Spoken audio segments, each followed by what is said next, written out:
नांदेड शहरातील गोदावरी नदीला जलपर्णीचा विळखा पडल्याने नदीतील जलचर प्राण्यांना धोका निर्माण झालाय। गोदावरी नदीत मिसळणाऱ्या दूषित पाण्यामुळे जलपर्णी वनस्पतींची वाढ होतीये, मात्र याकडे कोणीही लक्ष देत नसल्याने पर्यावरण प्रेमी नागरिकांनी संताप व्यक्त केलाय। दरम्यान गोदावरी नदीच्या स्वच्छतेसाठी मोहीम हाती घ्यावी अशी मागणी नागरिकांकडून होतीये।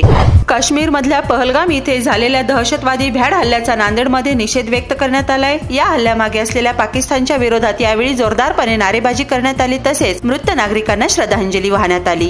नांदेड शहरालगत असलेल्या पासदगाव इथल्या नवीन वस्तीत पाण्याची टंचाई निर्माण झाली आहे, त्यामुळे गावकऱ्यांनी ग्रामपंचायत कार्यालयावर हंडा मोर्चा काढत सुरळीत पाणी पुरवठा करण्याची मागणी केली आहे। बँड बाजाच्या तालावर घोषणाबाजी करत ग्रामस्थांनी लक्ष वेधून घेतले।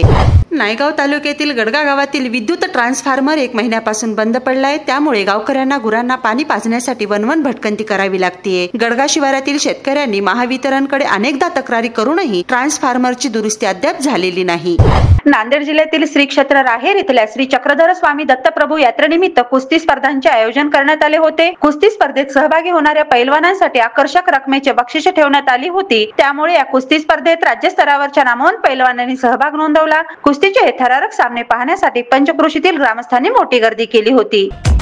नमस्ते नांदेड, नमस्ते नांदेड, जीवा भावाचं नाव नमस्ते नांदेड, गरजे आपले नाव नमस्ते